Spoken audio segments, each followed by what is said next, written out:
Hi guys, నేను ఈరోజు anganwadi school దగ్గరకు వచ్చాను. మా అత్త అంగన్వాడీ టీచర్. అంగన్వాడీ స్కూల్లో తల్లిపాల వారోత్సవాలు జరుగుతున్నాయి. దానికోసమని నేను మా అత్త ప్రేమలత అక్క కలిసి డయాగ్రామ్ వేశాము. తల్లిపాల వారోత్సవానికి ఏఎన్ఎం మేడం గారు కూడా హాజరయ్యారు. అలాగే తల్లిపాల ఇంపార్టెన్స్ గురించి మాట్లాడారు.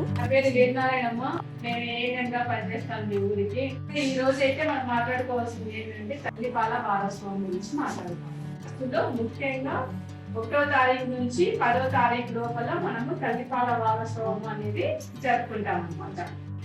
ముర్రు పాలని కంపల్సరిగా తల్లులు పట్టించాలా అని చెప్పేసి మీరు తెలుసుకోవాలా, మీ అత్తగారు తెలుసుకోవాలా, మీ అమ్మ వాళ్ళు కూడా తెలుసుకోవాలి. ఇది ఈ రోజు డే యొక్క ఇంపార్టెంట్.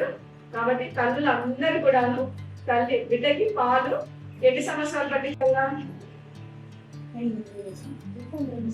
2 సంవత్సరాలు బిడ్డకి పుట్టినప్పటి నుంచి 2 సంవత్సరాలు కంటిన్యూగా బిడ్డకి పాలు ఇవ్వాలి.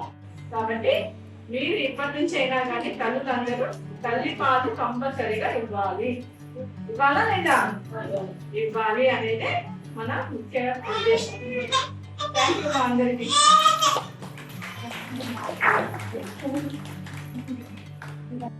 ఈరోజు తల్లిపాల వారోత్సవాలు జరుగుతున్నాయి కదా, దాని గురించి టీచర్స్ మాట్లాడతారు, వినండి.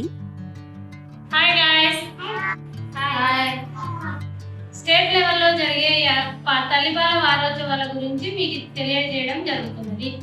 తల్లిపాల వారోత్సవాలు ఆగస్టు నెలలో 1వ తేదీ నుంచి 7వ తేదీ వరకు నిర్వహిస్తారు. ఈ కార్యక్రమంలో ముఖ్యంగా బాలింతలు, గర్భవతులు పాల్గొనడం జరుగుతుంది.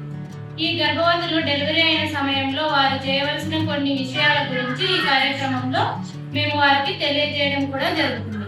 తల్లిపాల వారోత్సవాలు ముఖ్యంగా బిడ్డ పుట్టిన వెంటనే 6 నెలల వరకు తల్లిపాలే కొనసాగించాలి. అలాగే బిడ్డ పుట్టిన వెంటనే కూడా తల్లి 6 గంటలలోపు వచ్చే పాలు అంటే పచ్చ రకంలో ఉండే పాలు, ఆ పాలు ముఖ్యంగా ఇవ్వాలని తెలియజేయడం జరుగుతుంది.